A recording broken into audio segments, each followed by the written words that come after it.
आप देख रहे हैं हकीकत का सामना न्यूज चैनल। हम आपको कराएंगे हकीकत से रूबरू। हकीकत का सामना न्यूज चैनल को लाइक एवं सब्सक्राइब करें। देखिए पत्रकार रामसुख मेघवंशी आमेसर संघ अखिल भारतीय सालवी महासभा म्याला के तत्वाधान में तृतीय सामूहिक विवाह सम्मेलन हुआ संपन्न। समय की बात। सम्मेलन की अध्यक्षता प्रकाश नगर की मुख्य अतिथि प्रेमचंद बेरवा, उप मुख्यमंत्री राजस्थान सरकार जयपुर से। समारोह के विशिष्ट अतिथि भीम विधायक हरि सिंह रावत, ब्यावर विधायक शंकर सिंह रावत, पूर्व मांडल विधायक रामलाल जाट,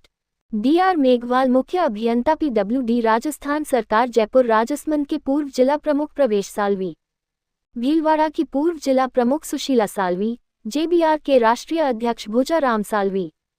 जेबीआर के प्रदेश अध्यक्ष सुरेश सालवी, रामद्वारा संग्रामगढ़ के अध्यक्ष बहादुर मेघवंशी, गोराना धूनी के अध्यक्ष धनराज चनिया, फूलचंद नगोडा रामपुरिया, ब्यावर मेघवंशी महासभा के अध्यक्ष भगवान सहाय, अर्जुन दुखैया, दुर्गेश घाडात, जिला परिषद सदस्य सुंदर मेघवाल, पंचायत समिति सदस्य भैरूलाल करेडा,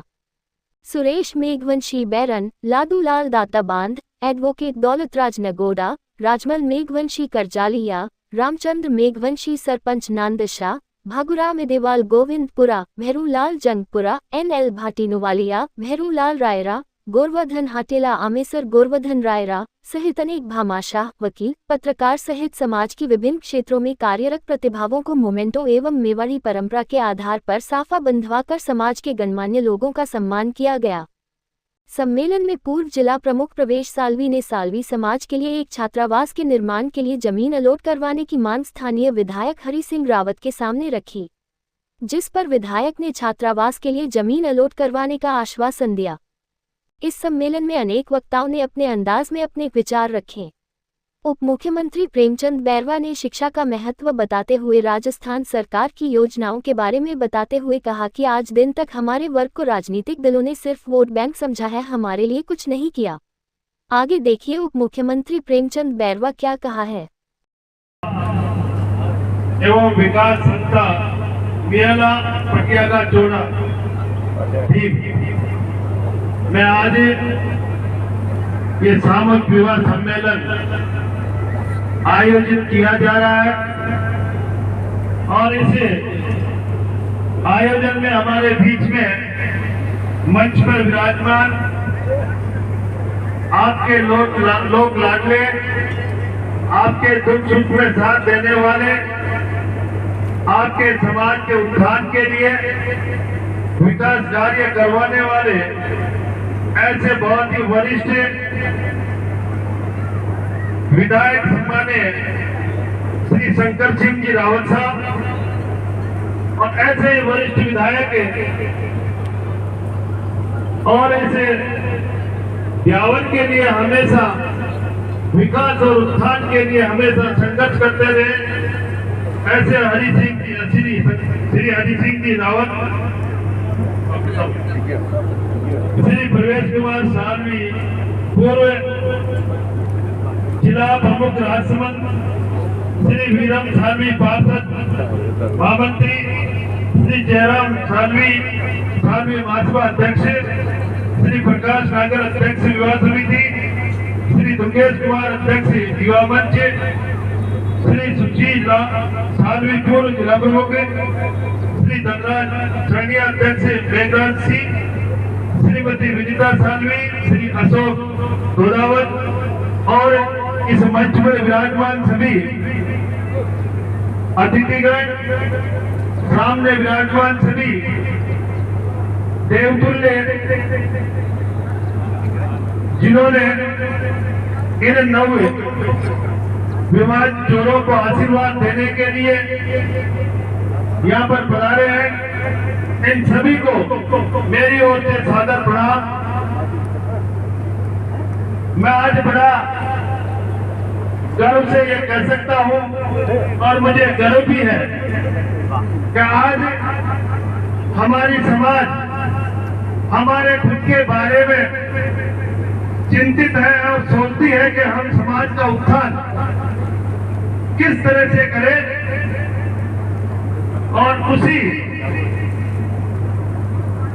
एक लाइन को लेते हुए और आप लोगों ने जो आज 43 जोड़ों का विवाह संपन्न करवा रहे हो, ऐसे इस कार्यकारिणी को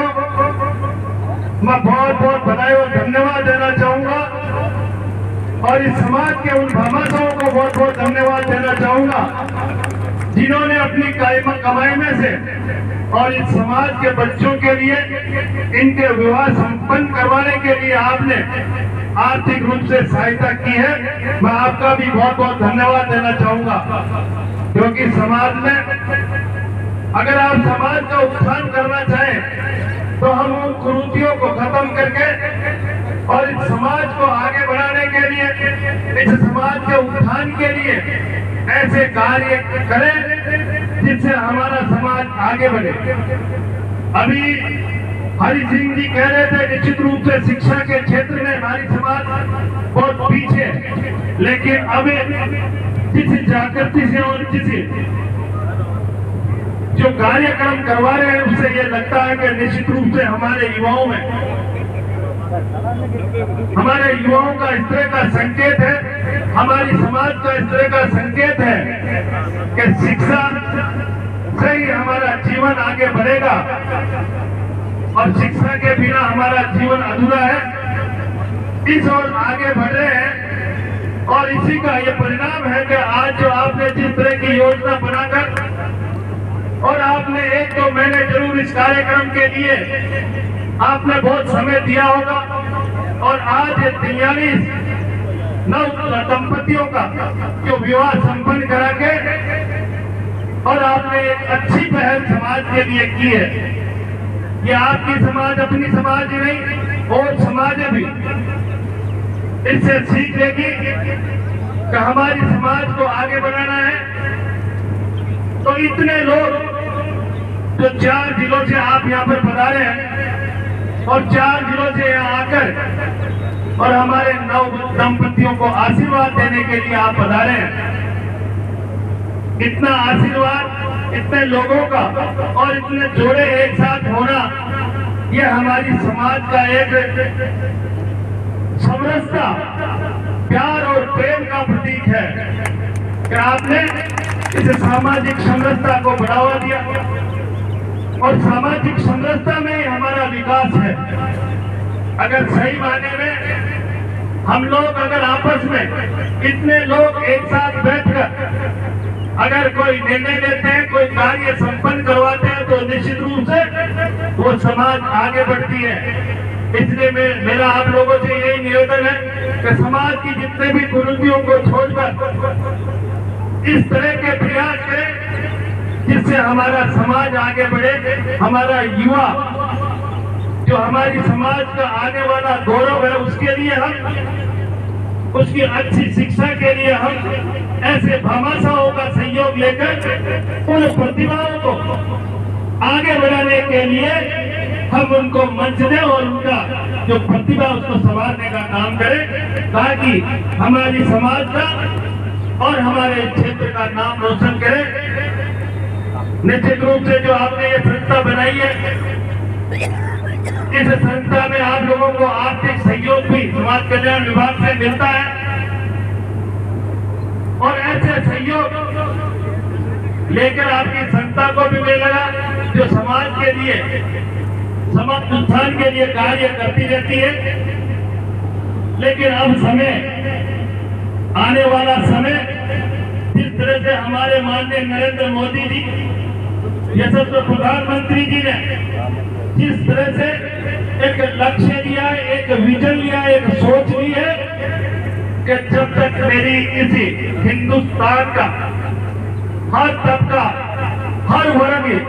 जो अगर हमारी समाज से पीछे रह गया उसको समाज की मुख्य धारा में लाने का काम करूं और उसके लिए जन कल्याणकारी योजनाएं चलाकर हमारे पीछे की कड़ी में जो व्यक्ति रह गए उनको आगे बढ़ाने का काम कर रहे हैं। तो आप लोगों से, मेरी समाज के जनप्रतिनिधियों से, समाज के वरिष्ठ शिक्षित लोगों से निवेदन करूंगा कि हमारी समाज के लोगों को पूरे जन कल्याणकारी योजनाओं के द्वारा लाभ पहुंचाकर और हमारी मुख्य धारा में, समाज की मुख्य धारा में लाने का काम करें। मैं आपका बेटा, आपका भाई जिनको आपका जो मान और सम्मान दिया है भारतीय जनता पार्टी और माननीय यशस्वी प्रधानमंत्री और यशस्वी मुख्यमंत्री ने जो उप मुख्यमंत्री बनाकर हमारे समाज का जो नाम रोशन किया, मैं उनका बहुत बहुत आभारी हूं। लेकिन साथियों, जिस तरह से ये भारतीय जनता पार्टी और यशस्वी प्रधानमंत्री जिस तरह की सोच रखते हैं हमारी समाज के लिए, हमारे बाबा साहेब भीमराव अंबेडकर जी का जो मान और सम्मान किया तो यशस्वी प्रधानमंत्री जी ने किया। आज तीर्थ निर्माण करवाकर उन्होंने हमारी अनुसूचित जाति और अनुसूचित जनजाति का मान और सम्मान बढ़ाया। दूसरी पार्टियों ने हमारे बाबा साहेब का अपमान कम नहीं किया है, लेकिन आज जो विजन जिस तरह से हमारी समाज के वोटों का, हमारे दलित वोटों को अपना वोट समझकर वोट लेते हैं, लेकिन विकास कार्य की योजना और समाज के उत्थान के लिए कोई योजना बनाकर जिन सरकारों ने काम नहीं किया, लेकिन यशस्वी प्रधानमंत्री जी ने ये लक्ष्य लिया है कि मेरी इन समाजों के लिए मैं काम करूंगा और विकसित भारत का सपना जो लिया है वो भी तभी साकार होगा जब हमारी इन समाजों को समाज की मुख्य धारा में लाकर आर्थिक दृष्टि, राजनीतिक दृष्टि, शिक्षा की दृष्टि से आगे नहीं बढ़ाऊंगा। इसलिए आप लोगों से मेरा यही निवेदन रहेगा कि हमारी समाज के उत्थान के लिए हमें कार्य करना है, शिक्षा की दृष्टि से आगे बढ़ना है, आर्थिक दृष्टि से आगे बढ़ना है और राजनीतिक दृष्टि से भी अपना प्रतिनिधित्व लेना है, ताकि हम हमारे समाज के आने वाले उन युवाओं का भविष्य संवारने का हम काम करें। इसलिए आज ऐसे आयोजन करके और इतने समाज एकत्रित होकर एक समरसता का भाव पैदा कर जिस तरह से आज आपने 43 जोड़ों को बड़े सूत्र में बांटने का काम किया है, मैं उन्हें तमाम भामाशाहों का और इस कार्यकारिणी का बहुत बहुत धन्यवाद और बहुत बहुत आभार प्रकट करता हूं कि ऐसे नेक कार्य हमेशा करते रहे। और इस सरकार के द्वारा अभी आपने माननीय विधायक महोदय से जो मांग रखी है, आपके सामने विधायक महोदय ने उसको स्वीकारा और कहा है कि निश्चित रूप से आपका कार्य करवाया जाएगा। और आप लोगों को जब भी किसी भी काम के लिए इस राजस्थान सरकार से या कहीं अन्य काम आप लोगों को कहीं मेरे लायक कहीं भी आपको काम पड़े तो निश्चित रूप से आपका भाई हो, आपका बेटा हो, कभी भी आपसे बुलाना या आप मुझे यहाँ बुलाना, मैं आप लोगों के लिए हाजिर होगा, क्योंकि आप ही मेरी शान हो। इसलिए मैं आप लोगों के हमेशा तैयार रहूंगा। इन्हीं तत्वों के साथ आज जो आपने मेरा मान और सम्मान किया और अपनों के बीच में आने का आपने मौका दिया, इसके लिए आपका बहुत बहुत आभारी। जय हिंद, जय भारत।